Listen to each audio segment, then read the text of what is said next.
नमस्कार किसान भाइयों, जैसा कि आप देख सकते हैं हमने 1 नवंबर को फसल की बुआई की थी और ये जो हरे आपको खड़ी फसल दिख रही है ये है हमारे 322 गेहूँ। ये भी 1 नवंबर बुआई की थी और ये है GW की 513 जो कट के तैयार हो चुकी है, मजदूरों द्वारा हमने कटवाई है। और इसके बारे में हम आपको एक विशेषता इसकी बताने वाले हैं। तो 513 की बात करते हैं, इसकी जो उम्र है वो 106 दिन की है और ये जो आप गेहूं देख रहे हैं इनकी उम्र 120 दिन से 125 दिन है GW की 322 की। तो ये अर्ली वैरायटी है, इससे लगाने से फ़ायदे भी बहुत सारे हैं।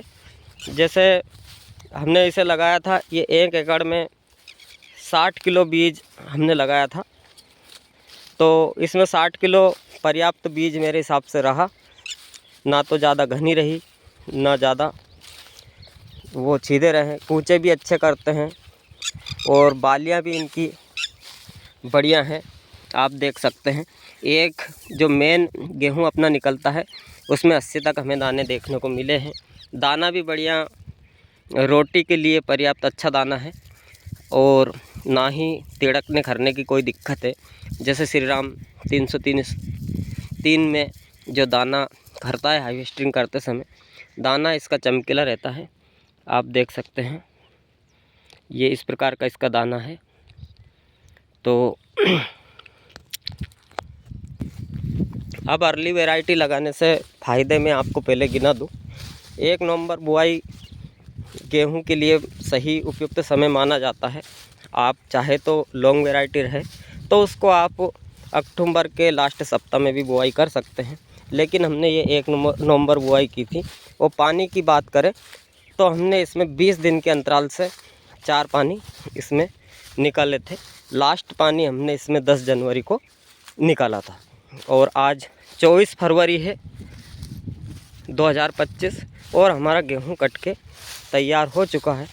अब 513 की बात करते हैं तो देखो मजदूरों ने कितने बड़े बड़े बंडल बांधे हैं। ये जो मजदूर से ही कटवाए हमने, तो वहीं बात करते हैं रीपर से भी हम इसे कटवा सकते हैं। अब इस पंक्ति की बात करें, इस क्यारी में बात करें तो इनने ठीक ठाक से थोड़े पूले जो बंडल है वो ठीक बांधे हैं, लेकिन ये किसी भाई ने बड़े बड़े बांधे हैं। तो आगे बात करते हैं, इसमें फ़ायदे में आपको गिनाने वाला हूँ क्योंकि अभी मंडी रेट 3000 के समथिंग चल रहा है गेहूं का। तो एक तो आपको मंडी रेट बढ़िया मिल जाएगा, वहीं जैसे अपनी सोसाइटी ख़रीदती है, सरकार के द्वारा गेहूं खरीदे जाते हैं। अभी तो पंजीयन चल रहा है तो वो मार्च के एंड में ही ख़रीदना शुरू करते हैं। इतने दिनों तक आपको स्टोर करने की कोई ज़रूरत नहीं है। तो उन्होंने भाव बांधा है MSP का 2400 और अभी चल रहा है 3000। तो सबसे पहले तो आपको मंडी रेट बिना धक्का मुक्की के एक अच्छा मिलने वाला है।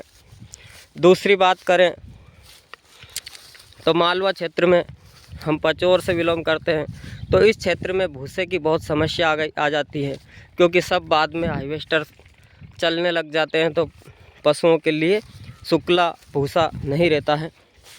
तो इसमें यह फ़ायदा है कि जल्दी आपको अभी भूसा मिल जाएगा। तो एक समस्या पशुपालन, क्योंकि खेती और बाड़ी से हम जुड़े हैं, तो बाड़ी मतलब पशुपालन, डेयरी फार्मिंग, तो इसमें भूसा हमें जल्दी मिल जाएगा, मंडी रेट अच्छा मिल जाएगा। 2 चीज़ें हो गई। वहीं तीसरी बात करें तो आपको हार्वेस्टर या रीपर मशीन भी समय से मिल जाएगी, उपलब्ध हो जाएगी, क्योंकि मजदूर से ही हमने कटवाया। इस समय सस्ते में भी मजदूर मिल जाते हैं और कोई मजदूर के पास इस समय कोई काम नहीं रहता है क्योंकि गेहूं बिल्कुल दूसरी वैरायटी सब लगाते हैं, वो अभी आई नहीं है। 20 दिन बाद कटेगी। जैसा मैं आपको जूम करके दिखा दूँ, अभी बिल्कुल हरापन है 322 में। या बात करें HI 1650 में, या बात करते हैं करण वैष्णवी, नरेंद्र करण वैष्णवी, तो और लेट आएगा। पानी की समस्या भी आप अगर 3 इसमें निकालोगे तो 3 पानी में भी ये पर्याप्त रूप से अच्छे पैदा हो जाएंगे, क्योंकि ये कम पानी, कम समय और अच्छा ब्रेड, रोटी तैयार और अच्छा भूसा पशुपालन के लिए इसी हिसाब से इस गेहूं को बनाया है गुजरात के संस्थान ने। तो मध्य प्रदेश और गुजरात में ये गेहूं एक अच्छा गेहूं मेरे हिसाब से है। तो ज़रूर किसान भाई अपने खेत में ये वैरायटी ज़रूर थोड़ी जगह में लगाए, तो मेरे हिसाब से ज़रूर लगाना चाहिए। क्योंकि थोड़ी जगह की बात मैं इसलिए कर रहा हूँ, ये इनमें बालियाँ जल्दी निकल आती है, तो कहीं ठंड गिरती है, ज़्यादा पाला पड़ता है तो इनमें फिर नुकसान देखने को मिल जाता है। इसलिए आप अपने हिसाब से देख ले, 2-3 वैरायटी का चयन करके ज़रूर लगाएं। जैसे कि अर्ली वैरायटी ये 513 हो गई, इसके बाद 322 भी आप लगा सकते हैं। इसके बाद आप HI 1650 जो रोटी खाने के लिए बढ़िया गेहूं बनाए हमारे पूसा ओजस्वी नाम से इंदौर की संस्थान ने, वो भी हमें ज़रूर लगाना चाहिए। और आप देख सकते हैं 322 जो गेहूं रहते हैं उनमें समस्या रहती है आड़े पड़ने की। जैसे ये टापा गिर गए हैं या हार्वेस्टिंग करते समय ये फिर नुकसान देखने को हमें मिलता है। तो इनमें ये समस्या नहीं आई थी, बिल्कुल भी इसमें ये समस्या नहीं थी, क्योंकि ये मध्यम ऊंचाई के गेहूँ है। 80 सेंटीमीटर से 90 सेंटीमीटर तक इनकी ऊंचाई रहती है, 322 से थोड़ी सी कम रहती है। तो ये आड़े पड़ने की बिल्कुल समस्या नहीं रहती है, क्योंकि फरवरी के महीने में बिल्कुल भी हवा नहीं चलती, मार्च से शुरू होती है। तो ये समस्या 513 में बिल्कुल भी देखने को नहीं मिली थी, जबकि हमें हमारे गेहूँ 322 में ये देखने को मिली है। एक और भी हमने गेहूँ लगाया है HI 1650 पूसा ओजस्वी, उसे भी हम देखने जा रहे हैं, तो आपको दिखा दें और हम आपसे बातें करते चलें। तो किसान भाइयों, जैसा कि आप देख सकते हैं ये GW का 322 गेहूँ है। ये भी हमारे मालवा क्षेत्र काली मिट्टी, इस प्रकार की हमारे यहाँ मिट्टी है, आप देख सकते हैं। तो इस मिट्टी में हमें यह बीघा 100 कड़ी का हमारा बीघा है, इसमें हमें 18 कुंटल तक ये देखने को मिल जाते हैं। क्योंकि हम थोड़ा फसल चक्रण को भी अपनाते हैं, बार बार गेहूँ रिपीट भी नहीं करते हैं, तो 18 से 20 कुंटल हमें ये गेहूँ की उपज देखने को मिल जाती है। 1 एकड़ की अगर बात करें तो 30 कुंटल प्रति एकड़ तक भी यहाँ एवरेज निकलता है। 100 कड़ी वाला हमारा बीघा है। आपके यहाँ कितना कड़ी का बीघा है कमेंट करके आप बता सकते हैं।